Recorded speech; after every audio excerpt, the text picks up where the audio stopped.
Hey, what's up, everybody? It's Big Mama, and I'm back again with a few movie reviews. And today is just going to be a little different because I have a co-host with me, and he's going to do most of the talking. Also, I would like to give everybody a warning that this is a spoiler review. Welcome back to the only horror corner of YouTube where we talk cult classics without the trauma dump. Yeah, I said it. Today, we're diving into some of the creepiest, trippiest, and most what the f*** is happening horror flicks that don't rely on tired-ass tropes like sexual assault to shock the audience. Because, honestly, I'm tired of watching movies where everybody's getting sexually assaulted like you couldn't come up with anything better than that. Anyway, today I'm going to do a spoiler on these horror cult movies. 2018 Hereditary and 2019 Midsommar. Both movies are written and directed by Ari Aster. We have 2017 The Ritual, directed by David Bruckner and written by Joe Barton. 2008 version of Martyrs, written and directed by Pascal Laugier. I think I said that right. 2016 The Void, which is a Lovecraft film and it's written and directed by Steven Kostanski and Jeremy Gillespie. And we have 2013 Jugface, which was written and directed by Chad Crawford Kinkle. So if you like your horror with cults, blood, mindfuckery, but none of that weird exploitative bullshit, you're in the right place. Let's get into this demonic mess. Thank you for that lovely intro, Jersey. It's always a pleasure to work with a beautiful woman such as yourself. I'll be by later on tonight. First, we start off with Hereditary. Annie Graham's life is a goddamn nightmare, wrapped in a family drama. She's living with her husband Steve, their son Peter, and daughter Charlie, who's creepy as hell. Charlie draws freaky-ass distorted people and decapitates animals like it's no big deal. Then Annie's estranged mother Ellen dies, and instead of getting any closure, shit starts falling apart fast. Annie sneaks off to these secret group meetings, probably trying to hold on to her sanity while the rest of the family spirals. Meanwhile, Steve gets a call from the mortuary saying Ellen's grave was dug up, but he keeps it from Annie because he thinks she can't handle more stress. Real smart move, bro. Now Annie tries to get rid of Charlie by sending her to a party with Peter, who's got zero patience and even less common sense. Now Peter is stuck with his awkward 13-year-old sister at a party, full of older teens who are drinking and doing drugs. So Peter tells her to hang outside and grab some cake while he does his thing. But surprise, surprise, Charlie's allergic to peanuts, and the cake's loaded with it. After Charlie eats the cake, she starts wheezing, tells Peter she can't breathe, and what does he do? He doesn't call 911. No, he throws her in the back seat and guns it like he's in a race, trying to get her to a hospital himself. So Charlie's choking and flailing. Then she puts her head out the window trying to get some air. Peter, who doesn't know what's going on in the back seat, swerves to avoid a dead animal and bam, Charlie's head smacks a phone pole with a sickening crack. Peter hears the noise, stops the car, sees her headless body, and just drives home in silence like none of this is happening. He lays in bed all night staring at the ceiling, says nothing. Next morning, Annie's screaming like she just lost her soul. Annie's a wreck, but still tries to keep it together. She almost goes into a group meeting, but just stands outside until a lady notices her and offers support. They swap heartbreaking stories of lost kids and drowned relatives, bonding over shared grief. So as time goes on, Peter and Annie fight hard. She's pissed he never apologized for Charlie. He throws some blame back, saying Annie made Charlie go with him. Steve tries to keep the peace, but you can tell even he's about to crack. Meanwhile, Peter starts having nightmarish visions and ghostly visits from the lady at the group, telling him to run and whispering in some creepy language. He ends up at her house, where she's doing a seance and summons her dead grandson. Annie learns the ritual and does her own, bringing Charlie's spirit back, and then the house starts flipping upside down with paranormal chaos. Steve and Peter think Annie's lost it, but nope, Charlie's spirit is running the show. Annie investigates, finds pictures linking her mom to the lady and a cult, and realizes Grandma Ellen was deep in some serious dark shit. Annie decides to burn Charlie's drawing book, the source of all this madness. She begs Steve to do it, telling him she brought this on them and it's her burden to fix it. He refuses, calls her mentally ill. So Annie burns it herself. Suddenly, Steve catches on fire and dies, literal hellfire energy taking him out. Annie gets possessed, tries to attack Peter, who barely escapes to the attic. There, he sees naked cultists watching him and jumps out the window to get away. When he wakes, he finds his mom floating toward a creepy treehouse surrounded by cult members, some headless, some bowing, and they crown Peter as the new vessel for the demon Paimon. So it turns out that Ellen was prepping Charlie as a temporary host, but with Charlie dead, the cult settled on Peter. Now he's basically a teenage demon with all the terrifying bullshit that comes with it. Hereditary isn't just a horror flick, it's a savage family nightmare with cults, demons, and a big fat fuck you to closure and sanity. Watch it if you want your own family drama to look sane by comparison. And if you think haunted houses and family secrets are bad, just wait until you see what happens when 4 dumbass bros take a wrong turn in the ritual, where the forest doesn't just want to scare you, it wants to fucking eat you. 4 middle-aged guys, Luke, Dom, Phil, and Hutch, decide they're going to heal from losing their boy Rob by hiking through rural Sweden. Already? Bad plan. You want to bond? Go bowling. Go grab a beer. But no. These clowns are like, let's do the one thing that gets white people killed in horror movies. Hiking in some creepy foreign forest. We found out that Rob got killed in a liquor store robbery. Stabbed. While Luke hid behind a shelf, too scared to help. So yeah, Luke's carrying a whole backpack of guilt. The trip's going fine until Dom messes up his knee. Instead of taking the safe route, Hutch says, hey, let's cut through the part of the forest that look like the ones we seen in the Missing Persons documentary. It'll be quicker. They find this sketchy ass cabin with creepy runes carved into walls and animal bones everywhere. And upstairs, a giant human-shaped wooden effigy. No face. Antlers. Like, clearly some satanic Pinterest project. Do they leave? Nope. They just roll out their sleeping bags like they booked it on purpose, just ignoring all of the warning signs that the earth is giving them. These dudes are out here on some man versus nature nonsense, and nature looked at them like, I bet. Let me show y'all something real quick. Next morning, shit is weird. Phil wakes up naked in the attic, kneeling in front of the Stickman statue. Luke's got weird claw marks on his chest.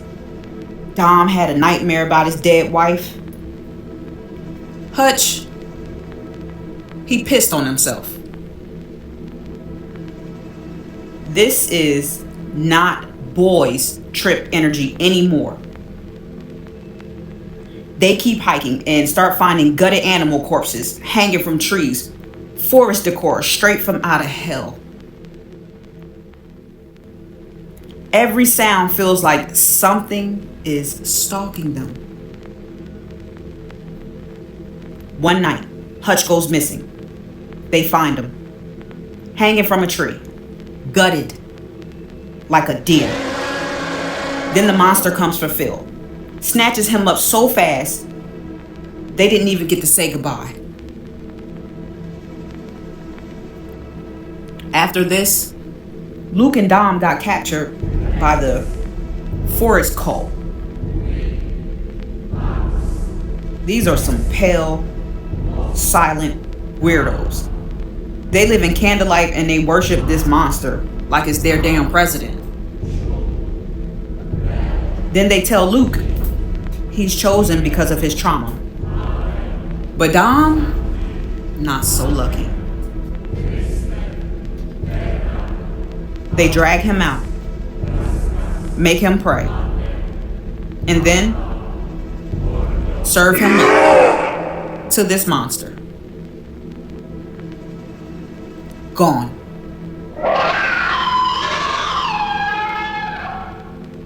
And this creature, 15 feet tall, elk-like, human arms dangling from his chest, part moose skull, part screaming torso. They call it Jotun, a child of Loki, a demigod that demands worship, sacrifices, and it looked like it stinks. So imagine Nome. The forest is dead quiet, not peaceful quiet, but that heavy silence where the air feels like it's holding its breath. Every leaf, every twig still. Even the wind is like, nah, I'm not part of this. Somewhere ahead, wood creaks. Not like a tree swaying, more like something big shifting its weight. Between the crooked pine trunks, you catch a shape. At first, it's just a shadow. Then the shadow moves, and it's too damn tall for any animal you know. You see antlers, massive, twisted things, scraping against branches, snapping them like toothpicks. Then your brain catches up and realizes those aren't just antlers. There's a face hanging beneath them, human but stretched wrong, like a torso with arms dangling where a mouth should be. The body is even worse. A long skeletal frame, legs like a moose but thicker, and a hunch that makes it look like it's crawling even when it's standing. It moves without sound, except for the wet crunch of leaves under hooves the size of dinner plates. As it shifts, you catch more faces, pale, sunken, fused into its flesh, staring blankly, mouths frozen mid-scream. The air gets heavier, like the forest itself is bending toward it, bowing. Its head tilts, and that hanging human face twitches, sniffing the air. You realize it's smelling you. It lets out a noise, not a roar, not an animal call, more like a chorus of people wailing from deep underwater. The sound vibrates in your chest, makes your teeth ache. One massive hand, yes, it has hands, wraps around a tree trunk, splintering the bark. The other hand drags along the ground, knuckles raking the soil. You should run, but your legs don't listen. It's not just fear, it's like the things inside your head, telling your body to kneel. Its eyes, small, glassy, buried deep in shadow, lock on you. Everything else fades. The forest, the air, your heartbeat, all you can hear is that sound in your skull whispering, submit. And then it moves. Fast, impossibly fast for something that big, closing the distance in seconds, the antlers blotting out the sky. Luke escapes his rope, sets the place on fire, grabs an axe, and goes toe-to-toe with Jotun in broad daylight. He can't kill it, it's immortal. But he manages to injure it and run out of the forest. The thing can't cross the tree line, so Luke stands there screaming like, "Yeah, bitch, stay in your creepy woods." Then he just walks away. In this film, the monster's design is so damn disturbing, it'll live rent-free in your nightmares. The atmosphere feels wet, cold, and hopeless, like the forest itself wants you dead. It's a horror movie that says you can survive, but you're not walking out clean. Bottom line, the ritual is a slow burn that turns into a damn wildfire. And honestly, if your friends suggest a healing trip in the middle of nowhere, block them. So after barely surviving that whole angry forest god with move antler situation, I'm thinking maybe the safest move is to never set foot, and. But nope, we're packing our bags for Sweden again. Only this time there's no monster in. Just a bunch of smiling white folks in the flower crowns who want to feed you. Drugs, sunshine, and trauma on a plate. Welcome to Midsummer. Midsummer starts like a straight-up, emotional gut punch. There's this young woman named Danny, and whole family gets wiped out in the first 10 minutes. Her sister pipes carbon monoxide through the house, killing their parents and herself. It's the kind of grief that'll hollow you out from the inside, and Danny's stuck with Christian, her bum-ass boyfriend who treats emotional support like it's a foreign language. Christian and his boys, Josh, Mark, and Pella, plan a bro trip to Sweden to check out Pele's little countryside commune. Pele invites Danny last minute and she goes because honestly, what else is she gonna do? She's emotionally bleeding out and looking for anyone to hold her hand. The Haga village looks like a freaking Pinterest board threw up. Flowers everywhere, sunshine 24/7, and everybody's smiling like they just hit a weed brownie. But under that, we love you, smile, big we will absolutely kill you energy. First big, WTF. Two old folks climb up a cliff, and they look spiritually happy. Like their lives were just fulfilled with joy. And the crowd is looking up at them with a sense of pride. It's almost like, when I grow up, I want to be just like you type of moment.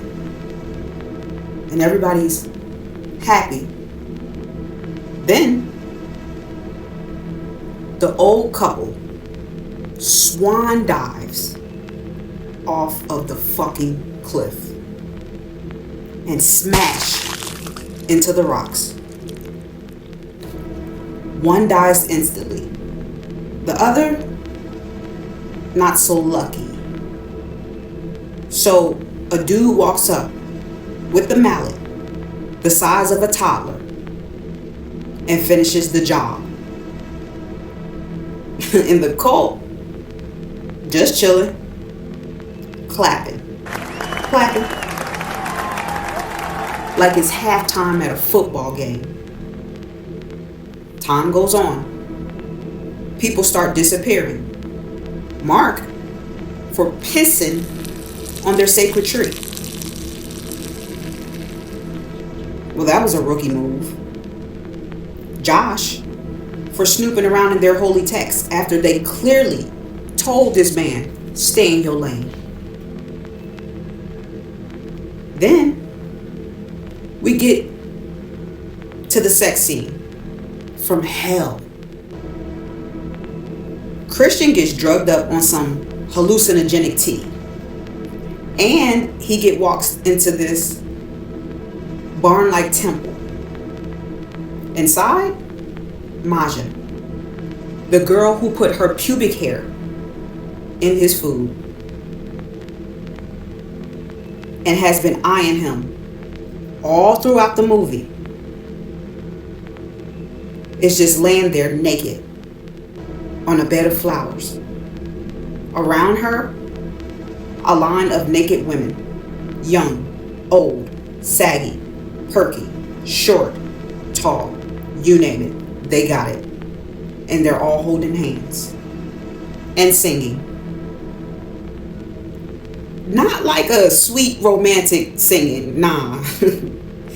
They are harmonizing their moans. Like, yes girl, get it, but in a creepy ass cult type of way.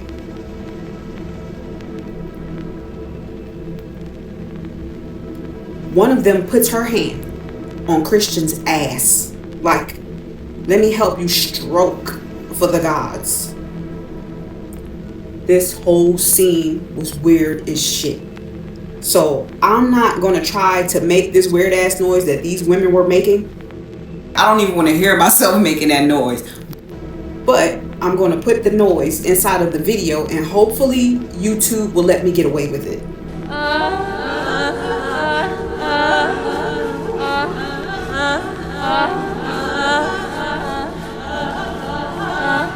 I'm going to let my co-host explain to you how the sex ritual went. Thank you, Jersey. I got it from here. The door creaks open and sunlight spills in, catching dust motes and flower petals drifting in the air like slow-motion confetti from hell. The air is thick, humid with the scent of wildflowers and something faintly sour, like sweat that's been left to ripen. Maja lies naked on a bed of blooms, skin flushed, hair tangled, eyes wide and locked on Christian like she's not even seeing him, just the job he's here to do. Lining the walls, women of all ages, stark naked, standing shoulder to shoulder like creepy porcelain dolls, their breasts and bellies rising in time with the same slow inhale. A low hum fills the space, not music, not words, just the vibrating sound of a dozen throats echoing Maya's every breath. Christian stumbles forward, pupils blown wide, his face slack with the drug's warm chokehold. He doesn't even look confused anymore, just lead. The first touch is from Maya, but the second comes from a woman at Christian's back, her palm pressed to his skin like she's guiding a horse into the stall. The chanting grows tighter, matching the rhythm of bodies. Not sensual, not loving, but mechanical, repetitive. Like a chore you've done 1,000 times. Marja moans, and instantly every other woman moans with her, a perfect chorus of breathy sound bouncing off the wooden beams until it feels like the room itself is pulsing.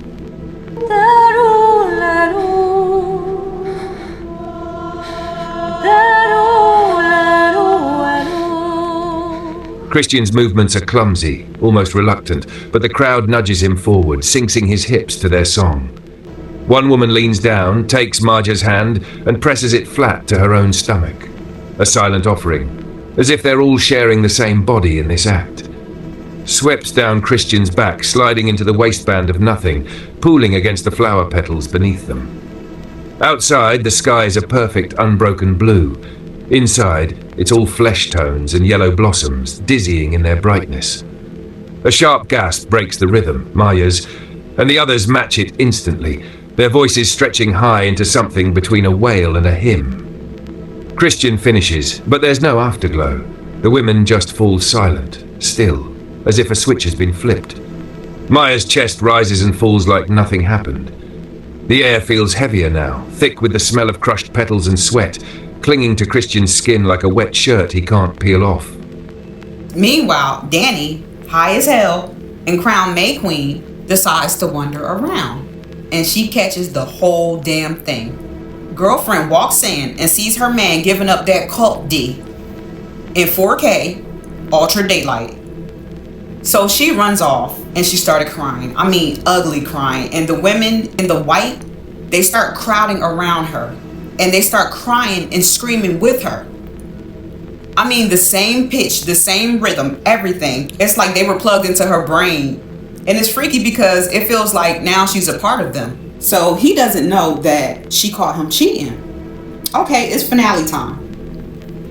The festival needs 9 sacrifices. 4 outsiders were already dead. 4 villagers volunteered. And the last spot? Well, Danny gets to choose. Her man Christian or some random villager. So Danny looked at Christian and was like, bye, bitch. He was drugged, sewn into a hollowed out bear suit. They burned him alive in a big wooden temple. Danny stands there watching the whole thing burn and slowly breaks into this creepy ass little smile. And that was the moment when she traded her toxic boyfriend for a toxic cult. This is horror with no shadows, no jump scares, just sunshine, flowers, and people dying in the prettiest damn ways imaginable. And that sex scene, that was some straight up National Geographic, but make it disturbing as hell type of moment. It was a real it was a real bear suit. They had they had killed the bear and they gutted the inside. So they placed Christian's body inside the bear. And then they stitched it back up together.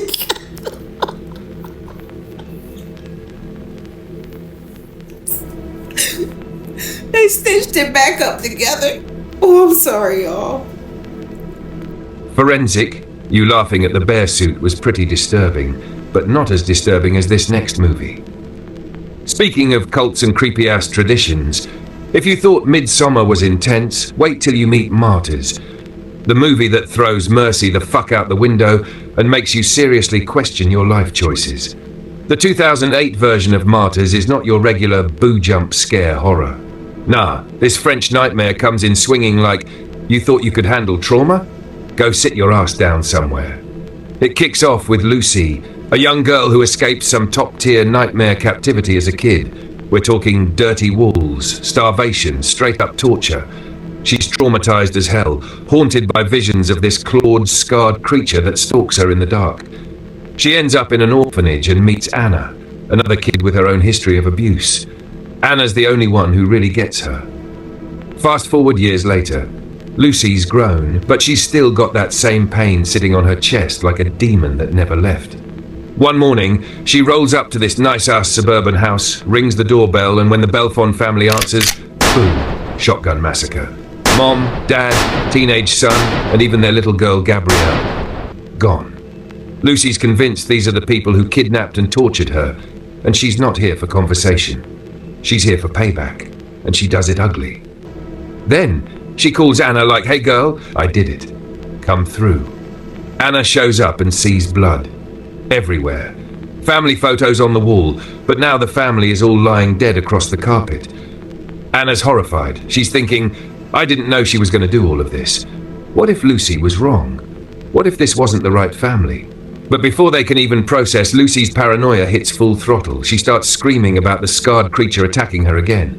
The truth? That thing's not real. It's her trauma given a face.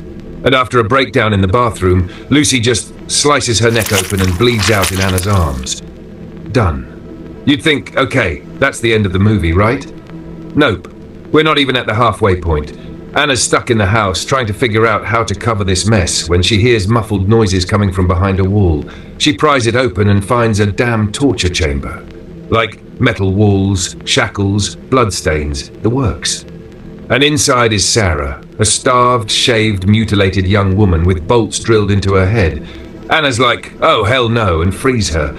But before they can escape, a bunch of masked goons show up and snatch them both.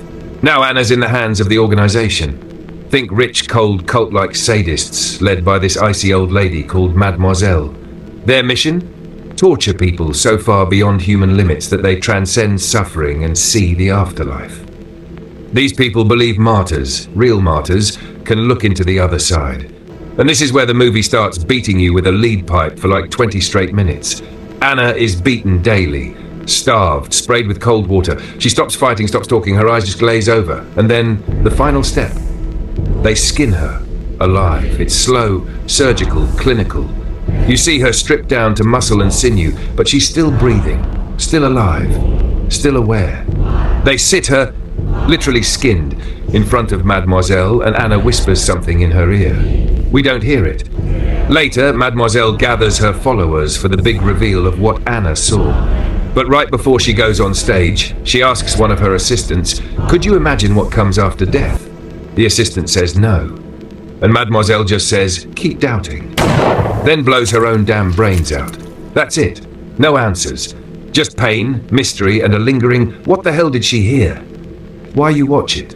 If you want a movie that crawls under your skin, beats you down, then drops a philosophical bomb on you before walking away, this is it.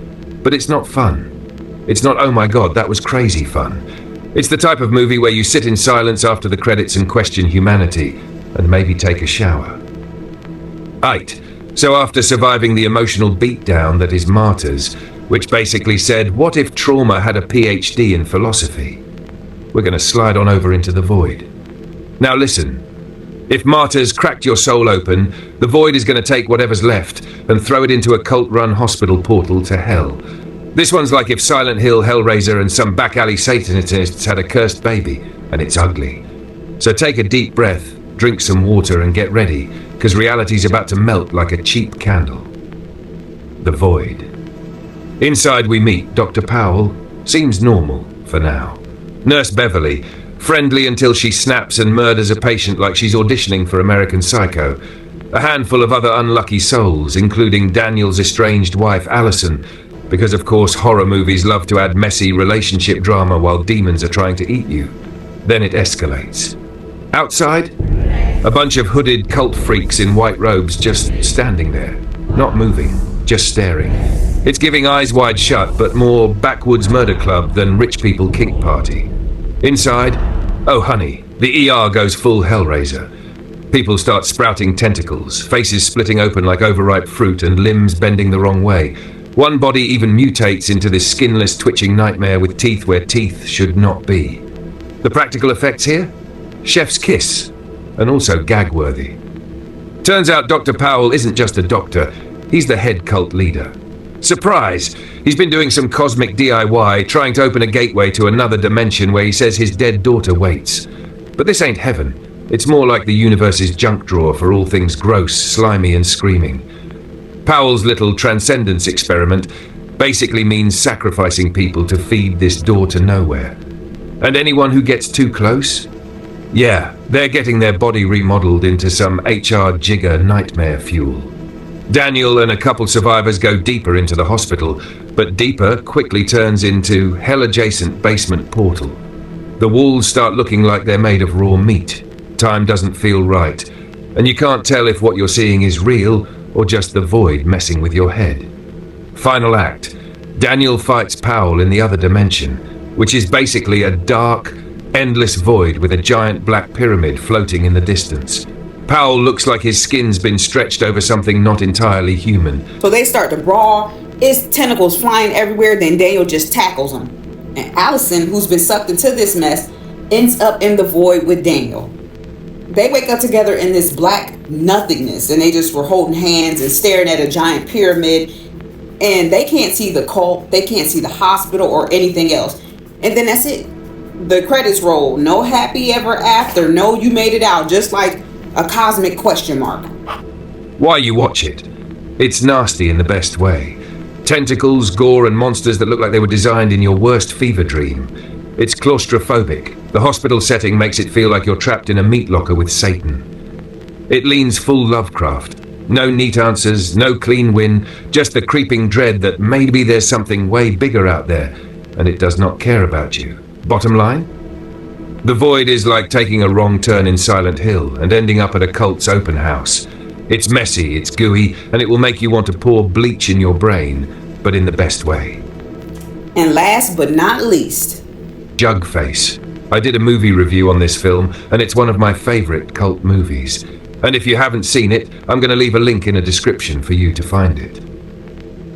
Alright, let's talk The Devil's Hand-Me-Down from the Hills, aka The Pit. Full spoilers, full backwoods gossip, and yes, we're talking inbreeding, curses, and small-town crazy. So we're deep in that kind of Deliverance-adjacent backwoods where the nearest Walmart is 60 miles away. Family can mean more than one thing, and gossip spreads faster than rabies at a raccoon party. But forget moonshine, forget shotgun feuds. This town worships a hole in the ground. They call it The Pit. And no, it's not a strip club or a dive bar. It's a supernatural sinkhole with a taste for human lives. The locals swear it heals the sick, but only if you feed it people. So basically, it's the Walmart of blood sacrifices. How does the Pit pick its next snack? Through Dawai, the town's potter/death messenger. Dude looks like he sleeps in a barn and eats nothing but canned peaches, but when the Pit gets hungry, he goes into a trance, spins some clay and makes a jug with the next victim's face on it. And here's the worst part. He's never wrong. You get your face on a jug? That's it. You're the Pit's lunch special. Enter Ada. Sweet little Ada just wants to live her quiet small-town life, except she's pregnant with her brother's baby. Yup. Family tree in these parts is more of a braided rope. Anyway, one day she's poking around Dawai's stash and bam, there's a jug with her face on it. Now, normal horror movie rules say, if you get a death omen from a supernatural sinkhole, maybe don't mess with it. But Ada's like, nah, I'm built different. So she hides the jug, thinking if nobody knows, nobody's going to toss her in the hole. Yeah, that doesn't work. The Pit gets pissed. People in the town start getting sick, crops fail, animals drop dead, and the whole place smells like bad decisions. Suddenly, Ada's neighbors, most of whom are also her cousins, start giving her side eyes like, girl, you know we got to throw you in the hole, right? Dawai starts stumbling around confused because his I make pots, I don't ask questions routine is falling apart. The town elders are fuming because now the Pit's punishment could wipe all of them out. Ada tries to run, but you can't outrun people who know every inch of the woods and have probably been barefoot their whole lives. Final act, they drag Ada, kicking and screaming, to the Pit. No trial, no discussion, just good old backwoods justice. She gets tossed in, baby and all. The Pit goes quiet again, the town breathes easy, and life goes back to normal. If you can call sacrificing your kin to a dirt hole normal. Why watch it? Because it's creepy as hell and weirdly fascinating. It's part folk horror, part family drama, and 100% never trust a small town with matching overalls and no Wi-Fi. You'll leave with two lessons. 1, don't move to the backwoods. 2, if you do, and you see your face on a jug, start digging your own damn grave. The vibe here isn't jump scare every 5 minutes. It's this slow, suffocating dread. The movie marinates you in the setting until you can practically smell the dirt and feel the humidity. The low-budget grit makes it feel like you accidentally wandered into a real community you definitely weren't invited to. It's folk horror, but instead of pretty flower crowns and daylight dancing, looking at you midsummer, you get mud, blood, and inbreeding. Why watch it? Because it's creepy, different, and has that urban legend your uncle swears is true energy. It's unsettling in a way that sticks with you, not because of big flashy effects, but because it feels like this could actually be happening in some rural corner of America. And after watching, you'll think twice before taking a wrong turn down an unpaved road, especially if you see a pottery shop. So, everyone, these are the 6 cult horror movies that I think are worth watching. And before I leave, I would like to give a shout out to Doug Walk Different. Check out his channel for your daily inspirations. Check out the Dante Show Network. He has a lot of channel with a lot of content. And last but not least, check out my bro BG Dino. He's up on all the new movies. He does great movie reviews, and if you catch him at the movie theater, he will pay for your ticket. I'm going to leave the link to everyone's channel either in the description or the comment section. But most of all, thank you to everybody who supports me. I really appreciate you all. I need everyone to like and subscribe to Forensic 8888. Also, leave your thoughts in the comment section and let us know if you enjoyed our collaboration. I'm the new big dog around here and her co-host, so stay tuned in for more movie reviews and stories. Goodbye for now.